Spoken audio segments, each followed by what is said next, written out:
नमस्कार, कंज्यूमर अड्डा में आपका स्वागत है। आपके साथ मैं हूं विपिन भट्ट और आज हम बात कर रहे हैं इलेक्ट्रिक कारों की कि क्या इलेक्ट्रिक गाड़ी खरीदने में है समझदारी। और ऐसा हम क्यों कह रहे हैं, क्योंकि हाल ही में टाटा मोटर्स ने अपनी गाड़ियों के दाम, अपनी ईवीज के दाम, अपनी इलेक्ट्रिक कारों के दाम ड्रास्टिकली घटाए हैं। उन्होंने अपनी छोटी टियागो ईवी पर करीब 70,000 रुपए तक की कटौती कर दी है, तो साथ में नेक्सॉन पर 1,20,000 रुपए का प्राइस कट किया है और कहा है कि यहां पर बैटरी के दाम उनके लिए कम हो गए हैं, बैटरी बनाना अब उनके लिए सस्ता पड़ रहा है, या जहां से भी वो बैटरी प्रोक्योर कर रहे हैं उनके लिए अब ये सस्ता हो गया है, इसलिए ये फायदा वो ग्राहकों तक पहुंचा रहे हैं।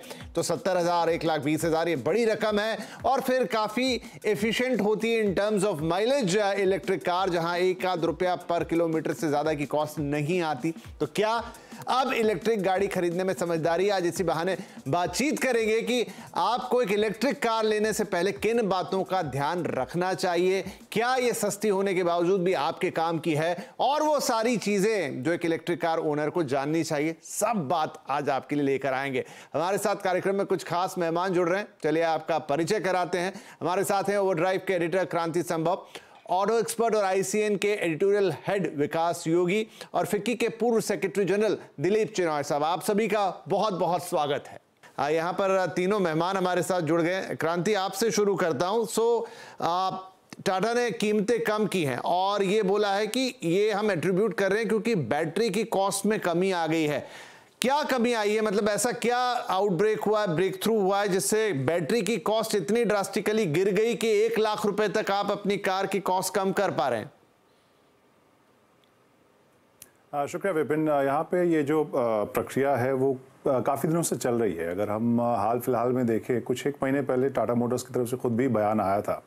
उनके जो मार्केटिंग हेड है उन्होंने ये कहा था कि इवन जो टाटा पैसेंजर कार्स के हेड है उन्होंने भी कहा था कि जो बैटरी की कीमतें हैं धीरे धीरे वो कम हो रही हैं और इस वजह से हम आने वाले दिनों में वो जो फ़ायदा है वो कंज्यूमर्स तक पहुंचाएंगे। और ये कोई अचानक की घटना नहीं है, ये ग्रेजुअल घटना हम कह सकते हैं या ग्रेजुअल एक फॉल कह सकते हैं। जो पर क्रांति, इन्हीं कारों की कीमत पिछले साल, इन्हीं कारों की कीमत में पिछले साल 3 या 4 बार बढ़ोतरी हुई थी।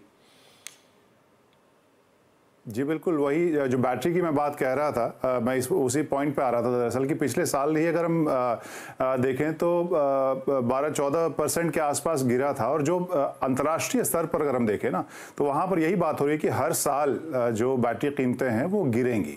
एक औसत होगा, हो सकता है 10-12% से गिरे, लेकिन हर साल ये कीमतें गिरेंगी।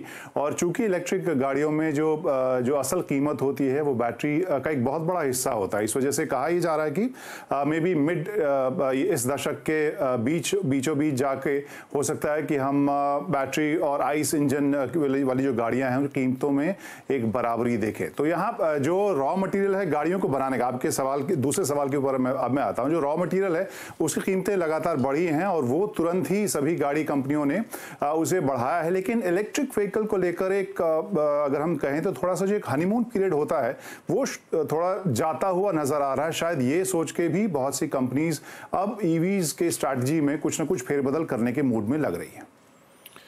Okay, right. तो यहां पर अब मैं विकास का रुख करूंगा। विकास, तो क्या सारी कंपनियों की बैटरी बनाने की टेक्नोलॉजी पर डिपेंड करता है कि उनके लिए कितनी महंगी या सस्ती होगी बैटरी? रॉ मटेरियल की कॉस्ट सबके लिए क्या अलग अलग होती है, कहां से वो प्रोक्योर कर रहे हैं? क्योंकि अगर टाटा ने घटाए हैं तो फिर ये अनाउंसमेंट सबकी तरफ से या तो आने वाले वक्त में हम सुनेंगे या ऐसा जरूरी नहीं है? नमस्कार, शुक्रिया। सबसे पहले तो जो आपने बोला कि कहाँ से कोई सोर्स कर रहा है, क्या उस पर डिपेंड करता है। एक्चुअली इस पे बहुत ज्यादा डिपेंड करता है, क्योंकि चाहे आप टाटा की बात कर लीजिए या फिर बहुत सारे मैन्युफैक्चरर्स एमजी की भी बात कर लेंगे, तो आप चाइना से ज्यादा सोर्स हमको ये नजर आता है कि चाइना से बहुत ज्यादा बैटरीज आती हैं और चाइना में कीमतें जो हैं वो लगातार घट रही हैं और एक सिग्निफिकेंट ड्रॉप हमने देखा है। और मेनली एलएफपी बैटरीज जो टाटा यूज करता है या कुछ और प्लेयर्स यूज करते हैं, उनमें एक बड़ी घट हमने प्राइसेस में बहुत बड़ा ड्रॉप देखा है। और वही ये लोग बोल रहे हैं कि हम पास ऑन कर रहे हैं, तो डेफिनेटली सोर्सिंग जहां से हो रही चाइना से, उसका फायदा तो ऑफ कोर्स इनको मिल ही रहा है। दूसरा इसका एक एंगल भी है कि कंपटीशन भी थोड़ा सा राइज हो रहा है। If you look at MG और से महिंद्रा, वहां पर प्राइस कंपटीशन वॉर एक्चुअली वहीं से शुरू हुआ है। सो एमजी ने अपनी प्राइसेस घटा दी, उसके बाद में महिंद्रा ने अपनी प्राइसेस जो पहले इन्होंने XUV 400 इनिशियली लॉन्च की थी और अब जो लॉन्च की है, ज्यादा बेहतर फीचर होने के बाद भी, उन्होंने प्राइस को कम किया है। तो वो प्राइस कम होने से एक कंपटीशन जो है, एक राइवलरी भी जो है वो भी हमें नजर आ रही है। और ऑफ कोर्स अगर आप चाइना से सोर्स कर रहे हो तो वो बेनिफिट डेफिनेटली थोड़ा बहुत तो आपको मिलता ही मिलता है। और जैसे कि मैंने कहा कि LFP बैटरीज क्योंकि मेनली ले रहे हैं, आप देखो कि NMC बैटरीज में उतनी ज्यादा गिरावट नहीं आई है, बट उसके बाद भी महिंद्रा ने प्राइसेस ड्रॉप कर दी जो कि NMC की तरीके की बैटरीज यूज करते हैं, उस केमिस्ट्री पे यूज करते हैं। तो आई थिंक वो कंपटीशन प्लस थोड़ा बहुत price drop is what I can tell you. और ऑल्सो सेगमेंट लीडर है तो वो चाहते हैं कि वो पोजीशन को होल्ड करके रखें। तो यही मुझे लगता है कि दो एक बड़े कारण है। और जैसे कि क्रांति ने कहा कि रॉ मटेरियल की कॉस्ट डेफिनेटली डाउन हुई है, तो रॉ मटेरियल जो LFP में सारा डल रहा है, उसकी प्राइसेस भी जो है काफी सिग्निफिकेंट ड्रॉप हुई है। इनफैक्ट एक अंदाजे के हिसाब से ऐसा लग रहा है कि 2030 तक एटलीस्ट रॉ मटेरियल कॉस्ट जो है वो $90 पर किलोवाट आवर के नीचे आ जाएगी, जिसमें सेल्स हो गए और फिर बाकी सब चीजें हो गई। तो ये सारे फैक्टर, एक तो कंपटीशन प्लस दूसरा चाइना लेवल पर जो प्राइसेस ड्रॉप हो रही हैं, क्योंकि आप ये ड्रॉप जो है यूएस में नहीं देखोगे। यूएस में प्राइसेस ड्रॉप नहीं हुई है, टेस्ला की ड्रॉप हुई है क्योंकि उनकी गाड़ियां बिकना थोड़ी कम हो गई। तो एक बड़ा इंटरेस्टिंग सवाल यहां पर अब उठेगा। मैं दिलीप सर के पास जाता हूं। काफी कुछ दिलीप सर लिखते हैं इस पूरे सेक्टर के बारे में, खासतौर पे जब बात आती है ईवीज की। दिलीप सर, जो अभी इन्होंने एक पॉइंट आउट किया विकास ने कि अमेरिका में प्राइसेस ड्रॉप नहीं, इनफैक्ट जो हमने खबरें पढ़ी हैं उसके मुताबिक तो अमेरिका में सेल्स ड्रॉप हो गए हैं इलेक्ट्रिक कारों के। वाई? बिकॉज वहां पर ये फिनोमेना पिछले 8 से 10 साल से चल रहा था, और जब अब बैटरी रिप्लेसमेंट का वक्त आया तो it is costing as good as की कार की कीमत। तो वहां पर अचानक से लोगों का मोह थोड़ा भंग हुआ। तो क्या ये स्थिति हम यहां भी देखेंगे, या फिर ये जो नया परिवर्तन है कि अभी तो कीमतें ही कम करना शुरू हो गई? टाटा वाले बोलते भी हैं कि आने वाले दिनों में जब आप उनसे गाड़ी के बारे में पूछेंगे तो कहेंगे कि सर अभी बैटरी इतनी है, धीरे धीरे सस्ती होती चली जाएगी तो आपको रिप्लेसमेंट की चिंता नहीं करनी है। लेकिन एक्चुअल सिनारियो क्या, आप हमें बताइए।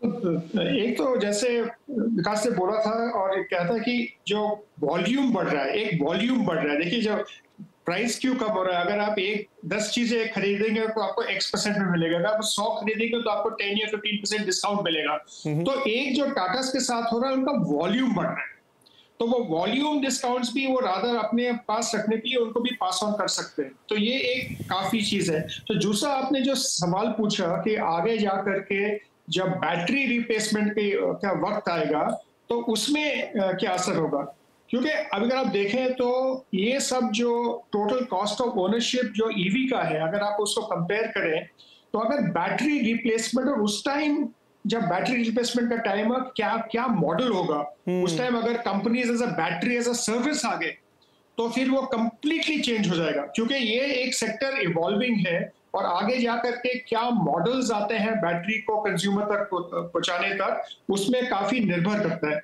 अभी जितने लोगों ने आज तक जो व्हीकल्स खरीदे, मेरे को तो उम्मीद है कि वो आगे साइकिल में भी उनको लेके जाएंगे, क्योंकि इंडिया में कोई व्यक्ति, बहुत कम व्यक्ति जो है, एक सेगमेंट है जो 3 या 4 साल के लिए गाड़ी खरीदता है। काफी जो लोग हैं उनके लिए गाड़ी तो एक 10 साल या 15 साल, क्योंकि उतनी ही वैलिडिटी है एक कार ऑन द रोड आजकल के डेट में, उसके लिए खरीदते हैं और उसके बीच में बदलते नहीं है। तो ये जैसे यूएस में हुआ है, मुझे नहीं लगता कि ये इंडिया में होगा। ठीक है। तो क्रांति, मैं तो एक बिल्कुल खरीदार की तरह सोच रहा हूं जब ये शो कर रहा हूं और आप लोगों से बात कर रहा हूं कि आप जाइए कभी तो टाटा वालों से पूछे जिसकी भी गाड़ी, तो अभी तो जो है पूरा जो गाड़ी का तला होता है वो बैटरी होती है और उसमें अलग अलग सेल्स होते हैं। तो वो कहते हैं कि सारे सेल्स एक साथ खराब नहीं होंगे, कुछ सेल्स बदलेंगे, जरूरी नहीं कि पूरा बैटरी रिप्लेसमेंट हो। और अभी जो दीपक साहब ने बात की कि आज से 6-8 साल बाद बैटरी का स्वरूप क्या होगा, ये भी शायद आज फिक्स करना मुश्किल है। हम तो बैटरी स्वैपिंग की बातें सुनते हैं कि भाई ऐसा कोई यूनिट आ जाएगा जिसे आप स्वैप कर पाएंगे। डेफिनेटली अभी जो मॉडल है वो तो स्वैपिंग लायक है नहीं। तो एक ग्राहक के तौर पे मन में बड़े कंफ्यूजन और बड़े सवाल आ जाते हैं।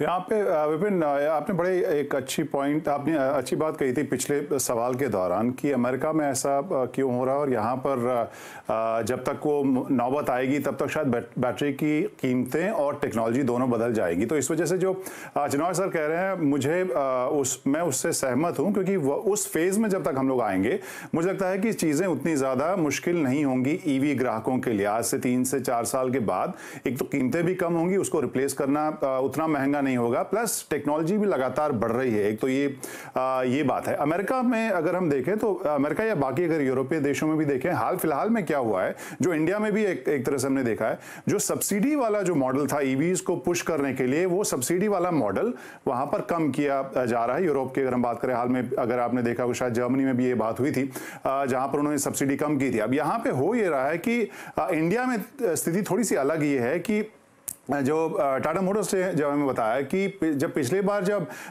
सब्सिडी कम हुई थी तो अचानक से ईवीज की सेल्स गिरी, लेकिन फिर वापस वो नए हाई पे चली गई। इन द सेंस लोग सब्सिडी की वजह से खरीद रहे हैं, लेकिन इंडिया में थोड़ा सा ईवीज के प्रति अडॉप्शन अभी, चूंकि नई तरह की गाड़ियां हैं, प्रैक्टिकल गाड़ियां हैं, खरीदारी के हिसाब से भी, रखरखाव के हिसाब से भी, और उन्हें डे टू डे रनिंग के कैलकुलेशन के हिसाब से थोड़ी सस्ती पड़ती है। इस वजह से ग्राहक उसकी तरफ ज्यादा अग्रेसिव तरीके से देख रहे हैं। तो ये हम चूंकि अलग अलग साइकिल देख रहे हैं, हो सकता है कि सेम चीज यहां देखने को न मिले। दूसरी चीज जो ग्राहकों की अगर मैं बात करूं, वहां पर सिंपल चीज जो मेरे ख्याल से थंब रूल में जितने लोगों से बात होती है उनसे मैं यही कहता हूं, अगर घर के पास आपके चार्जिंग स्टेशन है, आराम से आप घर पर चार्ज कर सकते हैं, वो सुविधा है। और अगर आप कैलकुलेट करें 3 से 4 साल में अगर आप कुछ पैसे वसूल कर सकते हैं, वो कैलकुलेशन बहुत आसान है। अपने डेली रन के हिसाब से, अपने प्रैक्टिकल जो डेली रन है उसको आप कैलकुलेट कीजिए, तब अगर आपको फर्क लग रहा है कि हाँ वो पैसा वसूल कर पाएंगे तो ईवीज की तरफ आप जा सकते हैं।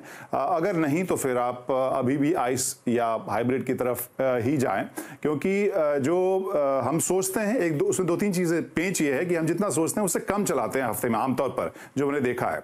दूसरी चीज ये है कि जो कई मैन्युफैक्चरर्स भी बताते हैं, 95 से 96% या 90% से ज्यादा लोग घर पर ही चार्ज करके अपने ईवीज को यूज कर रहे हैं। तो ये दोनों फैक्टर ऐसे हैं जो बताता है घर के पास अगर चार्जिंग की सुविधा है तो आप ईवीज की तरफ जरूर जा सकते हैं। और ये भी कि 3-4 साल में अगर वैसे वसूल ना हो वो पैसा, जो रनिंग कॉस्ट में जो डिफरेंस है, तो फिर आइस व्हीकल की तरफ ही जाना मुनासिब होगा। जी, तो ये मैं क्रांति जो समझा रहे हैं उसी बात को आगे लेकर विकास के पास जाता हूं। विकास, अब दलील ये दी जा रही है कि देखिए दाम करीब करीब 1,70,000 से लाख रुपया तक घट गया, थोड़ी सी आपको सब्सिडी मिल जाएगी, तो आपके जो डीजल के और पेट्रोल के टॉप वेरिएंट है ऑटोमेटिक, क्योंकि इलेक्ट्रिक है तो ऑटोमेटिक हो ही गई, अब हमने उसके बहुत करीब ला दिया है। और अगर आप 1-8 लाख रुपया अगर ये ऊपर जा भी रही है तो आप अपनी रनिंग कॉस्ट देखिए, 1 रुपया या उसके आसपास आएगी। वहीं आपको 10 गुना तक ज्यादा पेट्रोल पर और 8 गुना तक ज्यादा डीजल पे खर्च करना है, तो ये कीमत तो आप 1 साल में निकाल लेंगे। तो ये तो एक हिसाब किताब हो गया समझाने का, but still is it a wise buy जब इतने सारे सवाल मन में हैं?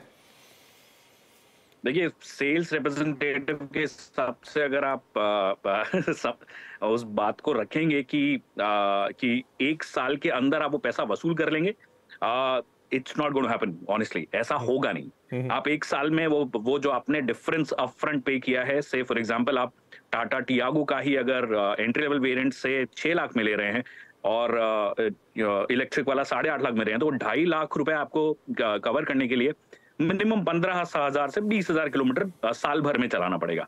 आप क्या उतना चलाते हैं? जैसा क्रांति ने बोला कि ज्यादातर लोग नहीं चलाते हैं, तो वो जो है अपफ्रंट पहले तो आपने तो ज्यादा दिए, फिर दूसरी चीज आपने जो रिकवरी की बात कर रहे हो, वो रिकवरी जब आप बोल रहे हो कि 20,000 किलोमीटर चलो, 20,000 किलोमीटर मतलब 4-5 साल आप चलोगे तो 1 लाख किलोमीटर के आसपास चलोगे, और उसके आसपास आपकी बैटरी रिप्लेसमेंट कॉस्ट आ जाएगी। तो एक्चुअल फिगर जो है कि क्या वाकई में आप सेव कर रहे हो नहीं कर रहे हो, ये अभी डिलेमा है ऑनेस्टली, क्योंकि अभी तक वो बैटरी रिप्लेसमेंट वाली फेज हमारी नहीं आई है। तो मुझे पर्सनली ऐसा लगता है कि जो दलील दी जाती है कि आप थोड़ा ज्यादा दे दीजिए पर आपकी रनिंग कॉस्ट थोड़ी कम आ जाएगी, अगर ये दलील हो तो ये ग्राहकों में ज्यादा काम करेगी। फिर आप एनवायरमेंट फ्रेंडली होने वाली दलील भी देने लग जाते हो, क्योंकि आप एक दलील से उस प्रोडक्ट को नहीं बेच सकते हो। तो मेरे हिसाब से वो जो रिकवरी कॉस्ट है, it will take you 5-6 years easily अगर आप 10,000 किलोमीटर भी साल भर चलाते हो, और तब तक आपका बैटरी रिप्लेसमेंट कॉस्ट अभी बराबर वो पड़ जाएगी। एनवायरमेंट फ्रेंडली है फॉर श्योर, स्पेशली शहरों में जहां बन रही है वहां की बात नहीं करेंगे, बट शहरों में जो टेल पाइप एमिशन है वो कम हो रहा है। तो मेरे हिसाब से अगर आप थोड़ा भी लंबा चलते हो तो आपके लिए सही समझ वाली बात होगी कि आप पेट्रोल और डीजल पे जाइए। अगर आप बहुत ज्यादा शहर में जाते हो तो एक एंट्री लेवल ईवी लीजिए। ईवीज में बहुत ज्यादा इन्वेस्टमेंट इस टाइम पर ना करें मेरे हिसाब से। आप एक एंट्री लेवल सब 10 लाख तक आप एक गाड़ी खरीदिए, जिससे कि आपका शहर का सारा काम चल जाएगा। ठीक है, आज के पूरे कार्यक्रम का पर्पस ही मेरा यही था कि देखिए बाकी गाड़ियों का कि ये अवेलेबल है वो अवेलेबल है, ये तो हम बहुत बार बात करते हैं बाजार में, अब इसकी कीमत कम ज्यादा, लेकिन एग्जैक्टली आप समझें कि ईवी लेने का मतलब क्या है और उसका पर्पस क्या होना चाहिए और एग्जैक्टली आपको मिलेगा क्या। एक छोटा ब्रेक ले रहा हूं, लेकिन ब्रेक के बाद कुछ और सवाल हुए जो ईवी, उसकी बैटरी, उसकी कॉस्ट, आगे उसके फ्यूचर से जुड़े हुए हैं। छोटे ब्रेक के बाद बातचीत जारी रहेगी।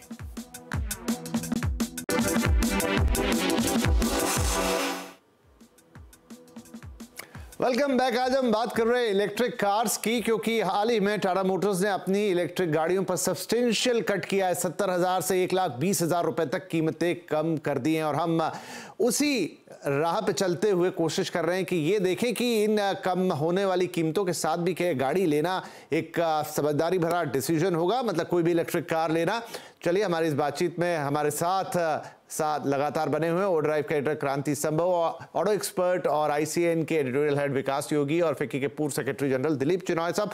तो चलिए बातचीत को आगे बढ़ाते हैं। दिलीप सर, एक सवाल मेरे मन में है, हम जिस सब्सिडी की बात करते हैं कि अभी सरकार की तरफ से इन गाड़ियों को बढ़ावा दिया जा रहा है, सब्सिडी भी है और आप उसमें रजिस्ट्रेशन अभी भी कम कीमत पर हो रहा है, लेकिन कई स्टेट्स में वो सब्सिडी एग्जॉस्ट हो चुकी है क्योंकि वो 10,000, 15,000, 20,000 इतने व्हीकल्स तक ही लिमिटेड थी और बड़े मेट्रोज में वो गाड़ियां बिक चुकी हैं और अब कोई सब्सिडी नहीं है। क्या एक्चुअल में हम कहें कि इन्हें हम सच में प्रमोट करना चाहते हैं तो थोड़ा और इसको बढ़ाना पड़ेगा? तो एक जो आपने कहा कि हाँ विपिन जी बिल्कुल सही कह रहे हैं आप कि सब्सिडी खत्म हो गया है, क्योंकि अभी अनफॉर्चुनेटली ये इलेक्शन का टाइम आ गया था तो वो फेम 3 सब्सिडी या फेम 3 नहीं ला पाए, लेकिन उम्मीद ये है कि जब अगले टाइम जून जुलाई नहीं सर, मैं दीपक साहब मैं तो बात कर रहा हूं, वो तो हो गई गाड़ी बनाने वालों को, लेकिन जो खरीदार को स्टेट गवर्नमेंट की सब्सिडी मिलती है वो भी कई स्टेट्स में एग्जॉस्ट हो चुकी है क्योंकि उसका नंबर फिक्स है। बिल्कुल बिल्कुल, क्योंकि अभी अगर अगले बजट में जो बजट पे वही उस पे आ रहा था, अगर बजट में वो अगर सैंक्शन करते ना तो हो सकता था, क्योंकि इलेक्शन कोड और इलेक्शन के द्वारा जो अभी आ गया है सेंटर में तो एक इंटरिम बजट था और ज्यादा स्टेट्स में अभी थोड़ा सा ये नहीं कर पाते, लेकिन उम्मीद ये है कि फेम 3 का जो अगर जब स्कीम आएगा तो स्टेट्स को भी एक सहायता मिलेगा इसको आगे बढ़ाने के लिए। एक तो वो है, लेकिन अगर आप देखें एक बड़ा अजीब सा एक चीज हो रही है इलेक्ट्रिक व्हीकल मार्केट में। अगर आप हाई एंड व्हीकल्स में जाएंगे, हाई एंड व्हीकल्स में, तो उसमें जो परसेंटेज शेयर जो इलेक्ट्रिक व्हीकल्स की जो शेयर है वो एंट्री लेवल के जो शेयर से 3 या 4 गुना है। तो एक टाइप ऑफ कंज्यूमर है जो हाई एंड जो व्हीकल्स खरीदता है, उनके मन में भी ये है कि हम एक इलेक्ट्रिक व्हीकल खरीदें और इलेक्ट्रिक व्हीकल एक तरीके से पूरा बेनिफिट करेगा हमें। तो वो भी एक आप देख रहे हैं कंज्यूमर के अंदर। अगर आप सब्सिडी के लिए अगर आप देख रहे हैं इलेक्ट्रिक व्हीकल, तो वो एक तरीके से चैलेंज होगा। अगर सब्सिडी नहीं है आगे जाकर के ये व्हीकल्स को इम्पैक्ट करेंगे। अगर आप 2 व्हीलर सेगमेंट में देखें तो बीच में थोड़ा सी गड़बड़ हो गई थी सब्सिडी में और व्हीकल की सेल्स ड्रॉप हो गए थे, लेकिन अभी वो सेल्स रिबाउंड करके अभी वो अच्छे सेल्स हो रहे हैं। तो ये एक तरीके से एक फेज होता है और मेरे ख्याल कंज्यूमर्स को सब्सिडी के ऊपर ज्यादा ध्यान नहीं देते हुए इलेक्ट्रिक व्हीकल्स के जो बेनिफिट्स हैं और वो देखना चाहिए, वो देखना चाहिए। जी जी बिल्कुल। नाउ क्विकली मैं अपने दोनों ऑटो एक्सपर्ट से एक दो प्रैक्टिकल सवाल लेना चाहता हूं। क्रांति, क्या, और क्विक जवाब चाहूंगा, समय थोड़ा कम रहेगा, क्या लोगों को अपने प्राइमरी व्हीकल के तौर पर एक इलेक्ट्रिक कार को चुनना चाहिए?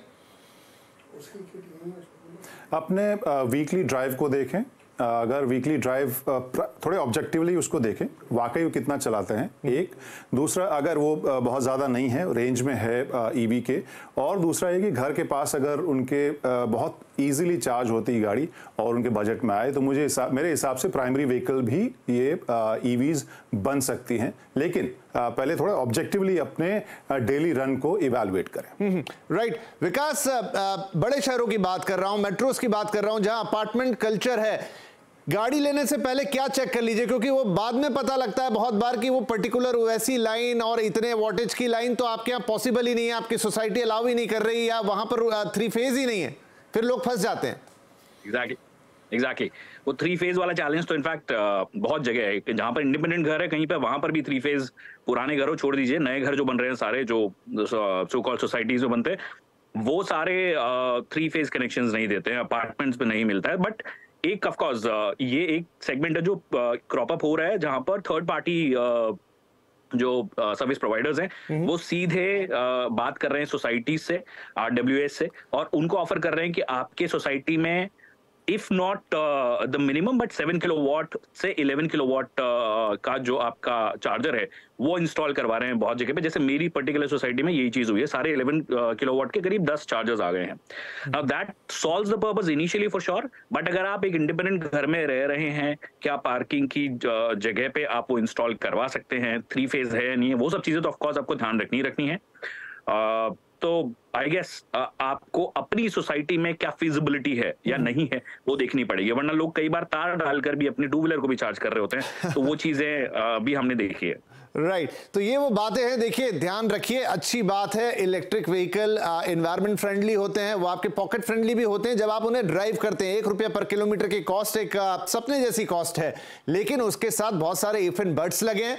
वो सारी चीजें जो अभी आपने शो में सुनी उनका ध्यान रखें। आप इलेक्ट्रिक व्हीकल का चुनाव कर सकते हैं, डेफिनेटली कीमत घटी है तो फायदा तो आप ही का है कहीं ना कहीं, लेकिन ये सारे पॉइंट्स हैं जिन्हें आप ध्यान में रख के ही अपनी गाड़ी खरीदेंगे। नहीं तो जैसे क्रांति ने भी कहा, विकास ने भी कहा कि हाइब्रिड मॉडल्स भी अवेलेबल हैं, आपकी रनिंग देख लीजिए, अगर उतना नहीं चला रहे हैं तो फिर शायद वो आपको उतना सस्ता नहीं दिखेगा।